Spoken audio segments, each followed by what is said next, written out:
an English person saying Aston Martin, and that's how you're supposed to say it. I know. We can't even try. Say Aston Martin one more time, Ben. Aston Martin. Yeah, see? Damn. If someone would just give me that elusive DB4 that is just like that car that is like you can't even, like, you've never even seen one, but they're like you've just seen pictures and they make you drool a little bit.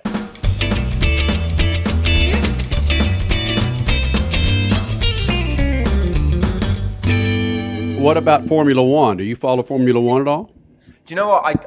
I don't. I am a bit of a motorhead. I've definitely seen every single episode of Top Gear that has ever been produced. So I do love all that, and I love all the motor challenges and stuff. I've never fully got into Formula One, but I do know that Lewis Hamilton was staying down the street from me a little while ago because he was doing like Instagram posts of the view in Los Angeles. I was like, that's my street. You should have said, hey, tea tomorrow morning? Yeah, exactly.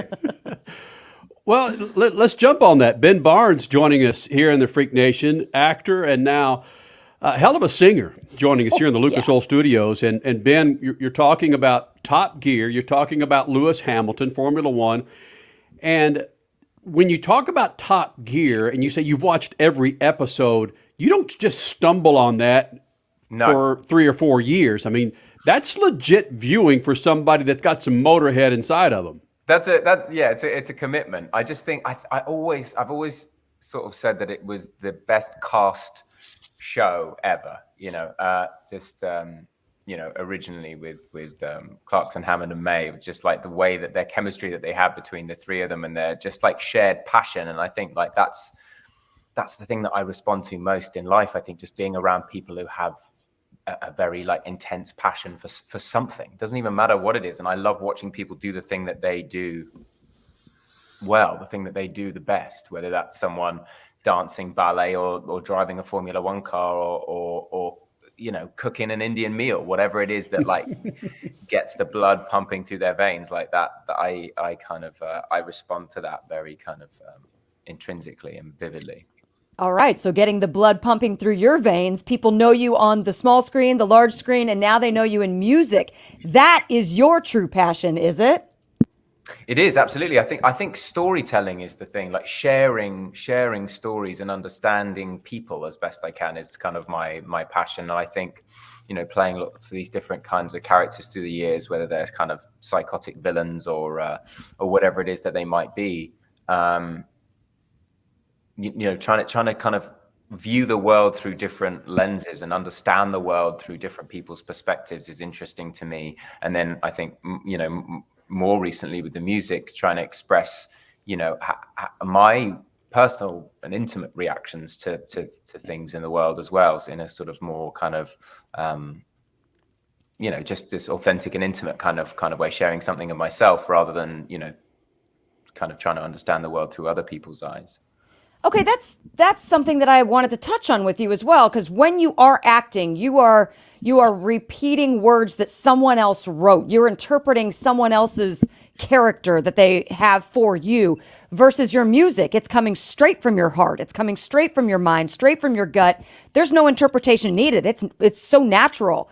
So when it comes then to combining the two in music videos, how do you avoid conflict with whoever has the vision of your video with your words? It's a good question. I think we avoided it on the first one by it being my vision for the video. And I sort of managed to employ the skills and talents and passion of various like directors and actors and crew members that I've worked with before, so they could kind of help me bring my vision of telling that story. So I wouldn't really have to do any acting. I could just sort of tap into things that were sort of from me. And then the second music video I did, I actually got a friend who pitched the concept of the video, but then we worked on it together so that it, I wanted it to feel honest, I think, because the thing about seeing that passion in people is that you have to be able to feel that it's honest. And I think with this music stuff, from the lyrics to writing the chords, to working with the producers and the instrumentation, all the way through to kind of curating the videos and editing the shots together, I wanted it to feel like it came from something real, because I think when people listen to music, they ascribe it to stories in their own life. They don't care about what happened to you. They care about how it makes them feel about the people in their life and how it helps them relate to their heart and their guts. Love it. Ben Barnes, Crash stole my question, so I got to go Oh, a little sorry. further down the road here. I fell in love with a song you did, Leon Russell's song, and Donny Hathaway sort of took it as his own, A Song for You. Well, you mentioned the video there. That video was just a simple you at the piano singing. Was that the best way to tell that story without getting involved in a whole bunch of other locations and scenes and other things? Just you talking to anybody. Oh, do you mean when I like covered that song? Yeah. Yeah, I mean, I think that was, I kind of was dipping my toe in the water of kind of the music arena by picking just songs that mean something to me. You're picking the songs that have chimed with me, that I've kind of related to through the years, and just singing them at my piano to see what people's reactions would be. And they went all the way from, oh, you have a nice voice, to, oh, can you try and cover this song, all the way through to like, where's the damn album? Give us the album. Write the song. There's like tweets and gifts with that stuff on it, with people waiting for Beyonce's album. And I was like, yeah, they're right. Where is it? Like, I don't want to end up like 85 years old and not having done this. I sort of promised myself to prioritize doing it, so no one can ever take away that I didn't do it and shared something of me, because life's too short not to do that. Hold on a second, though. Is that your best interpretation of we wacky Americans? Where's the damn album? No, there's a GIF. There's a thing on Twitter for a famous video of this man who's like standing outside a record label waiting for Beyonce's album, and that's an impression. Nice. Yeah, All right, well, need to Look find it that. up. Do you know, I've just remembered something about Formula One.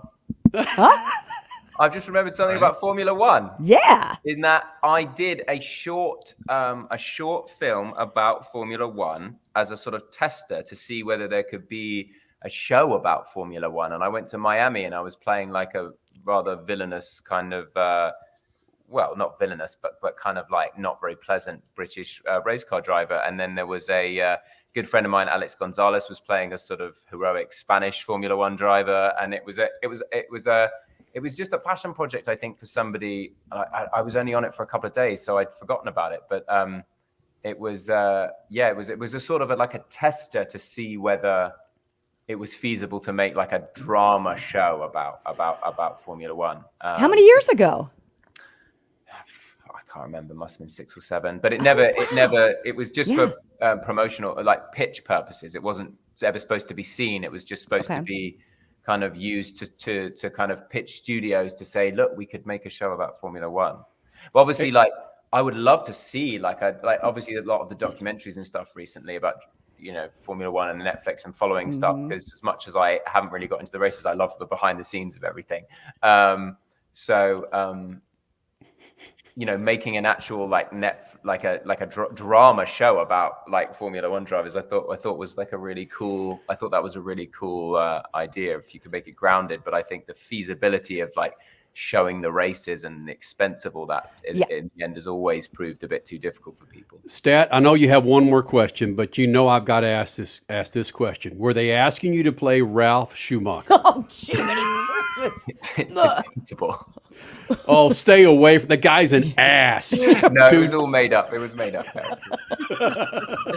You had to go there, though, didn't But you? his brother Michael Schumacher is one of the greatest drivers in history. But his brother Ralph Schumacher, if you see anything with Ralph Schumacher, Ben, he's not your favorite. I can tell. No, I'm using my Spidey senses of deduction to use. I'm Sherlock Holmesing that he's not your favorite. And those senses that you learned in Westworld, those that applied directly to what he just said. Boom. Dialing up my intuition. Let's go back a little bit to the music, because I fell in love with a couple of the things that you did. What kind of music influences did you have in the 90s? Was a heavy R&B influence on a lot of people. Did that hit you the same way that it did others? Yeah, I think when I was a kid, my dad's record collection. It was all like 70s bands, sort of the Beatles and the Stones and the Who and the Eagles and all of that stuff. But I would always rummage around in the back of his vinyls and find the Stevie Wonder, the Songs in the Key of Life, I'd find the Doobie Brothers, and I loved Queen. And then when I started like playing instruments and having music teachers who I was fond of, and they knew what I was into, they would be like, listen to this Donny Hathaway record, listen to the Chaka Khan, listen to Etta James, this is what speaks to you, listen to this stuff. And I think I've got a picture of like Ray Charles right there in my kitchen. Like it's like, that's the stuff that I love. But once it's passed through the filter, all kind of sprinkles in the pot. It's when I released my song Rise Up, I was like, I want the strings to be lush and big, like Georgia, Ray Charles is Georgia. There are moments in 11:11, my first song that I released, where there are these sort of harmonized guitars, and I'm like, oh, that sounds like Queen. That sounds like, just a little a seasoning of this stuff. Because I didn't aim. If I aim to try and sound like Ray Charles, I'm gonna fall short. You know what I mean? So I think that you can only aim to sound like you, but it's necessarily influenced by everything you've ever kind of listened to. And I called the record songs for you partly because of my love of Donny Hathaway and that recording of that Liam Russell song. So let me go back a little bit more, go a little deeper, dig a little deeper on what Crash asked. You come at a lot of this stuff, and you kind of hinted at it there, where all of this has an impact on you and everywhere you've been, and all of the success that you've had in film and TV, where people are directing you. Did you take those influences and say, all right, I got stuff in here that can't sit back any longer, and I'm taking all the filters off. I've got a different, unique sound now, and it's time for the world to hear it.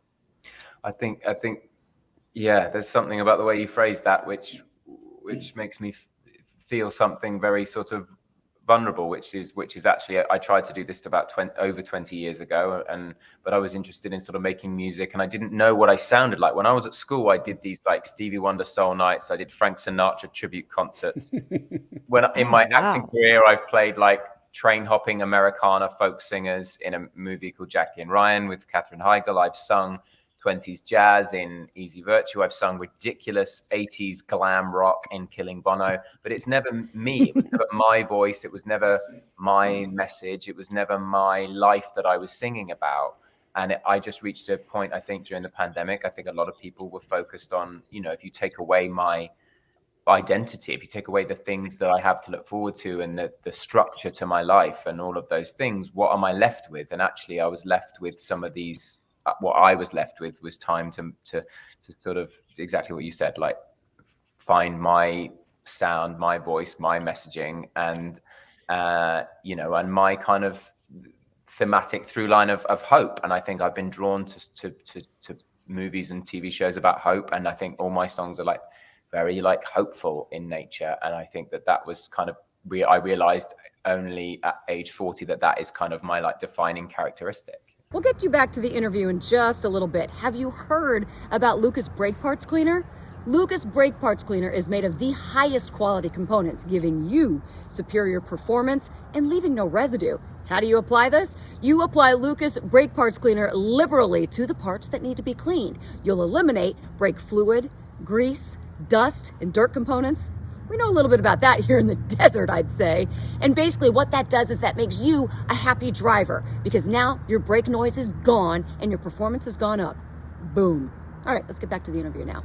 And one more here on that line. You spent time as an actor trying to relay somebody else's vision, whether it's a director or a writer, an editor or a producer. When you got into the studio with your own music, did you find yourself trying to be that kind of influence on everybody else, or maybe even on yourself, to go to a vision that you had 20 years ago, and now after washing it through all these filters, you feel strong enough to present it? Yeah, what you said in the last question about taking the filters away is actually more what it felt like. So yes, of course, I would work with these great producers who would help me with the instrumentation and the connections and how to get the music out there and everything. But it was about taking away the edit, taking away the direction and the script and all of those things, and having it be as sort of direct and pure as it could be. But I still, like I do with really good directors on movies, really, really good directors also know when the best idea in the room is not theirs. So it was the same for me with the producers. If they're like, you know what, we shouldn't have brass on this track because it's getting muddy and heavy, and and I'm like, yeah, okay, I think that's right. Play it to me both ways, and then no, they're right. So I think it's like that. It's more of that navigation, like you're saying, yeah. But I loved that part of it. I loved being able to be involved in that process and hear people's perspectives and use people's talents, like the string arrangers, the brass arrangement. To some friends, I would singing backing vocals or whatever. They put their little vibe on it, and it's better because they poured something of them into it. Freak Nation, you know him from The Punisher, Westworld, Shadow and Bone, The Chronicles of Narnia, and now you know him for his voice. Ben Barnes joining us in the Lucas Oil Studios. 2 music questions here. One is, please tell me, when you were rummaging through your old man's albums, that he had a Leon Russell album in there, or a Dr. John, some of that old greasy, grimy, guttural type.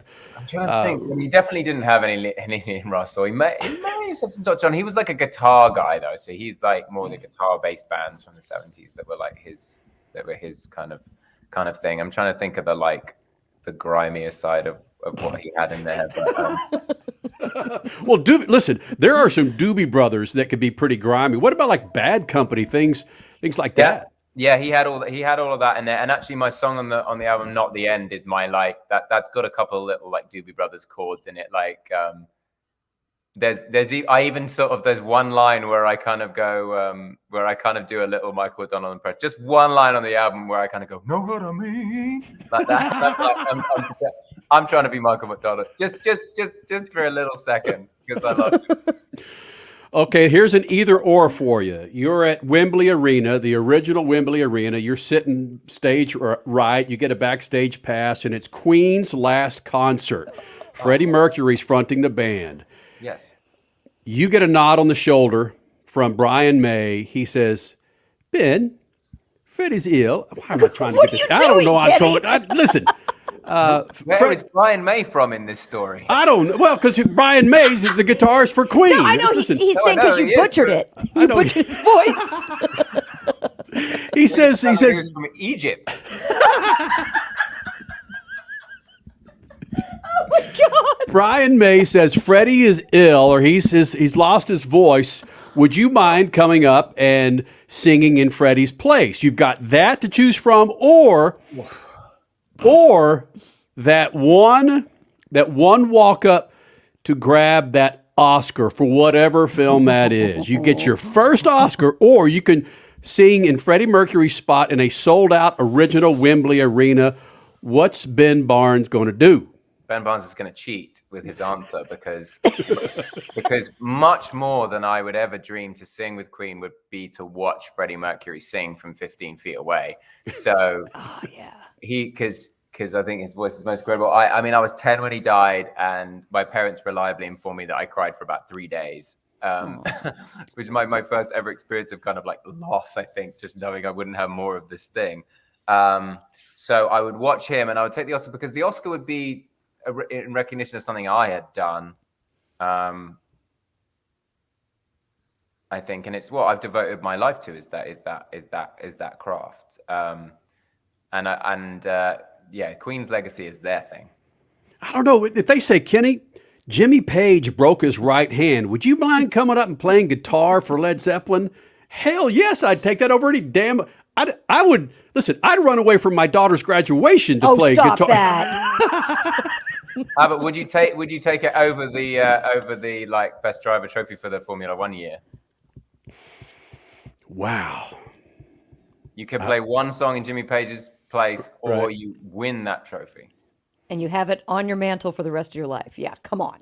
See, I would win that trophy, and then Jimmy Page would invite me up to play with him. See, you're cheating too. Yeah. Yeah, that's just no. At least I picked. He just said both. Yeah, right. Boom. There you go. Yeah. So when are we going to see you in a Hugh Jackman kind of role, Greatest Show? That's so you. Oh, I would love to do something like that. I think they're sort of quite few and far between though. It's only every few years people make, like, it's quite bold to make a film You're like right. that. You never quite know how they're going to hit, how they're going to work. But I love that, and you know, I love the sort of that nostalgic, classic kind of musical feel to films. I think there used to be so many more in the 50s, 60s. There were so many musical films, and they've been coming back a little bit more, but they tend to be things that have transferred from Broadway or whatever, rather than for their own sake. But I mean, sure, sign me up. Right. No, that's a very good point, though. And I wonder why we don't see as many of those as we had in the past. Because, my gosh, we're in this era of remaking just about everything under the sun. And yeah, musicals are some of the most joyful, just the most provocative, I think, parts of art to remake. You would think that we would have more, but yeah, you bring up a very good point there. Well, it's hard. It's hard to write a good story, let alone a good story with good script, let alone a good story with good script with really good songs in it. I mean, it's just a whole other layer. It's so hard. It's so hard to be in the middle of some important scene in a movie, and then all of a sudden somebody takes off and starts singing a song. It has to be right. Yeah. The song has to be dead on the money. And Crash, I can't agree with you more. The Greatest Show, I'm hooked on the soundtrack. And I heard Ben's voice singing that. I wondered the same thing. And man, our minds are right on the same place today. I got you today, baby. Yeah, I was going to ask you, Ben, if you do you hear yourself in other people? I guess this is more the filter question that I asked earlier. When you peel that stuff away, do you think about these other people that are coming out of your voice? I mean, I think when I'm actually singing, I think I'm just trying to, like, sort of convey, kind of trying to emote what I'm trying to connect with the messaging rather than the sound of it. But when I just sing around the house and stuff, I've always kind of been drawn to impressions and stuff. It's very difficult for me not to listen to like all those great vocalists that, whether, and even when I was a kid, I would be trying to copy like Mariah Carey, Whitney Houston riffs, like I would always be trying to like copy that stuff to try and sort of teach myself, I think. Let me ask you my favorite question, and Kenny and Crash here coming from 10 miles away. I used to ask what's in your iPod, but what music do you listen to? What gets when you are cleaning the house on Saturday morning? What do you put on the? That's funny. That's always the question I ask people is like, what do you listen to on a Sunday? That's always what I ask people. Well, I mean, I try to be good in terms of like going through new music, but I tend to gravitate towards towards all the old school stuff I've already mentioned, and put on kind of like 70s soul kind of Motown-y stuff because it feels like a safe place for me. But I love before you were born, dude. Come on. Sorry? That was before you were born. I know. That's your dad's influence, I guess. Maybe, but again, it wasn't really like the soul side of things that he was like mad keen on. So I don't know why that's what I kind of connect with, but it just is. And even the modern stuff, like if I listen to kind of Leon Bridges or Leanne LaHavas or Corinne Bailey Ray or Foy Vance or any of the, like, it tends to be the more guttural, soulful people that I find, that within 10 seconds, I'm like, oh, I want to listen to the rest of this album. You've got a piano over your right shoulder. If you're watching this interview is some musicians talk about whether it's a guitar, an oboe, or a piano. It can either be their demon. It's at times it could be their demon where they know they've got to go sit down behind that piano or pick up that guitar, but they just don't have it in them to do it. How do you look at the piano most of the time? Well, I am not very good at playing the piano, so it does tend to be a bit of a villain to me in terms of like, I have these lyrics and I love words and I have a facility with words, which I feel confident about. And so I get these lyrics down and then I'm like, right, how am I going to make sounds that sound like I felt when I was writing these words? And the answer is to just sit there and move your finger, because I don't really like have a good music theory. I don't know what's supposed to come next. So I just kind of have to move my fingers about until it feels like it felt when I wrote it. And I think that's quite a good sort of organic way of getting things which feel original, authentic to me, but it also is very painstaking and slow. But I also love, just figuring out chords to different songs and sitting down and playing it. Like I love doing it. I love like, having a drink, on the piano and just like that's something I enjoy. I really enjoy doing, and I love the sounds of the piano. It's no coincidence that all those people I love, Freddie Mercury, Ray Charles, Nat King Cole, were piano and voice people. They had that synergy. Donny Hathaway, they all had that, and I do not have that, but I aspire to kind of, sometimes I find it easier to sing when I'm actually playing. So yeah, it's a good question. I came to it very late, and I've not really had any lessons or anything, and I should have. And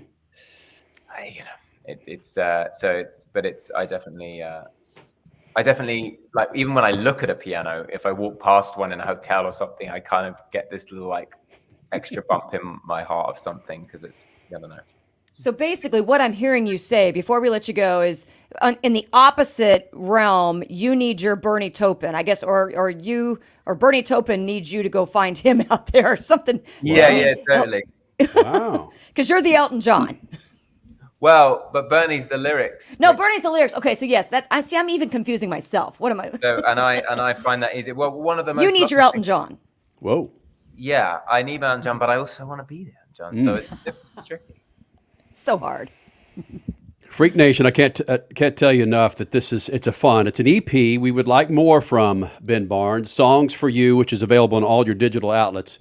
When you have a voice like you do, Ben, it's like 20 years to get to this point. It's too bad, because I think you could have put out some damn good music of your own music. Oh, he's still got many in those more 2 decades. Don't many more.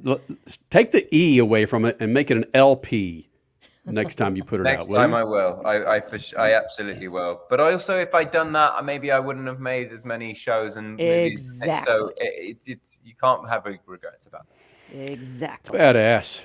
See there, Freak Nation? Top Gear, a little Formula One. Oh yeah, he could be the Stig. Oh, Ben's the Maybe Stig. I am. Maybe I always have been. Ooh, see? look at that face. Where's the white helmet? What are you driving around the streets of LA right now, Ben? Do you know what I've actually I've been driving a very old Range Rover, because I'm a Brit in LA and everyone's car is supposed to be too big in LA. But I've recently had my eye on the Taycan, the electric. Whoa. The electric Porsche. I just think it's very beautiful. It reminds me of an Aston Martin, but because I love all that old school James Bond Aston Martin kind of styling. But I think the Taycan is one of the most beautiful cars that Porsche have come up with. You just can't. An English person saying Aston Martin, and that's how you're supposed to say it. I know. We can't even try. Say Aston Martin one more time, Ben. Aston Martin. Yeah, see? Damn. If someone would just give me that elusive DB4 that is just like that car that is like you can't even, like, you've never even seen one, but they're like, you've just seen pictures and they make you drool a little bit. Like.